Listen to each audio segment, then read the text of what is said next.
अस्सलाम वालेकुम दोस्तों, कैसे हो? उम्मीद है कि सब खैरियत से होंगे। अल्लाह आप लोगों को ऐसे ही खुश रखे।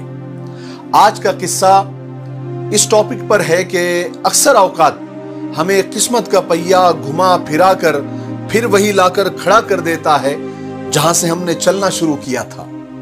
और सबकी जिंदगी में ऐसा किस्सा होता ही है, क्योंकि इंसान जो चाहे कर ले लेकिन अपनी किस्मत बदल नहीं सकता।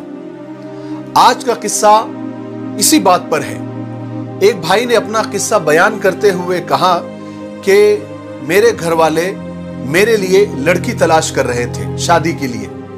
बहुत सारे रिश्ते देखे, बहुत जगह बात चलाई, लेकिन कहीं बात नहीं बनी। फिर एक दिन ऐसी लड़की के घर गए जहां बात बन गई और दोनों घराने उस रिश्ते पर राजी हो गए और मुझे भी लड़की पसंद आ गई थी और इस तरह हमारी बात पक्की हो गई।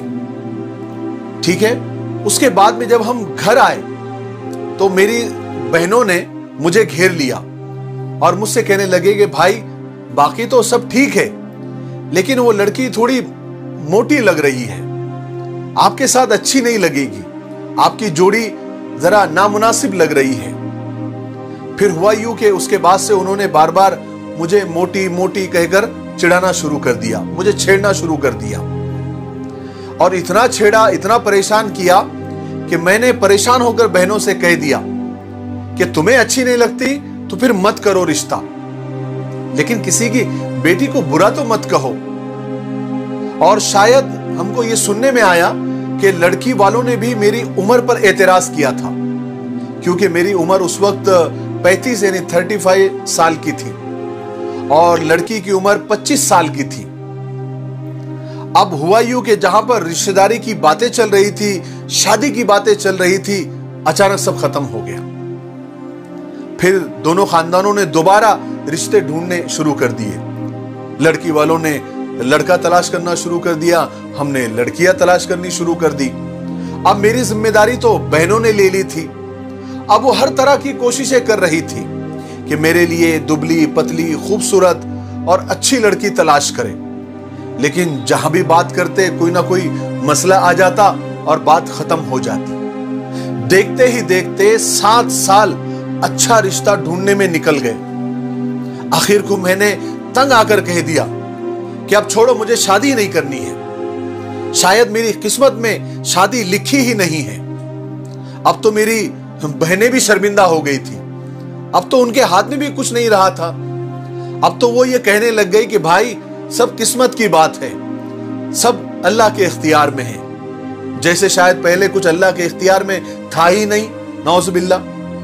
अब हुआ ये, किस्मत का खेल देखिए और अल्लाह की कुदरत देखिए कि 7 साल बाद घूम फिर कर फिर वही रिश्ता हमारे घर में दोबारा आया, जिस लड़की को मेरी बहनों ने मोटी मोटी कहकर ठुकरा दिया था और लड़की वालों ने मेरी उम्र ज्यादा होने की शिकायत की थी, उस पर एतराज किया था।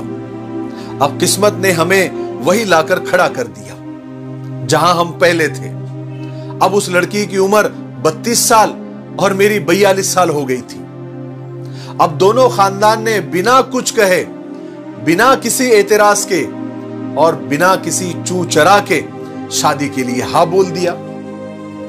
और शायद किस्मत को भी यही मंजूर था और हमारी शादी हो गई। अब शादी को 3 साल हो गए हैं और मेरी वही मोटी वाली बीवी, जो मेरी बहनों की अब फेवरेट भाभी बनी हुई है, जिन्होंने मोटी मोटी कहकर चिढ़ाया था और शादी से इनकार किया था और कहा था कि भाई उसकी जोड़ी आपके साथ अच्छी नहीं लगेगी। लेकिन मैं आपको बताऊं, आज मैं अपनी बीवी के साथ अच्छा भी लगता हूं और बहुत खुश भी हूं। और वो भाई अपनी रुदात सुनाते हुए, अपनी कहानी सुनाते हुए अपना मकसद बताता है कि शादी रसूल पाक सल्लल्लाहु अलैहि वसल्लम की सुन्नत पूरा करने के लिए है और इसी नीयत से हम दूल्हा या दुल्हन को तलाश करें, लड़का और लड़की को तलाश करें, उसके अखलाक देखें, उसकी दीनदारी देखें। दूल्हा दुल्हन, लड़का लड़की कोई दुकानों में सजाने की चीज नहीं है, कोई शो पीस नहीं है। जब भी लड़का लड़की तलाश करने के लिए जाए तो सिर्फ दीनदारी देखें, उनके अखलाक देखें।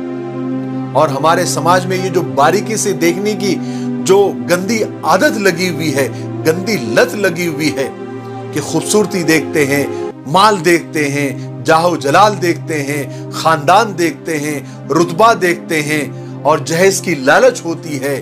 इन्हीं गंदी आदतों की वजह से आज हमारे समाज और हमारे मुआशरे के अंदर हजारों नहीं लाखों लड़के और लड़कियां, बेटे और बेटियां बिन बियाहे घर में बैठे हुए हैं और शादी को तरस रहे हैं और जिना के रास्ते पर चलने के लिए मजबूर हो गए हैं। और उनके गुनाहों में हम एज अ मुआशरा, एज अ समाज, हम भी उसमें शामिल हैं। वो सारे गुनाहों में हमको भी गुनाह मिलने वाला है।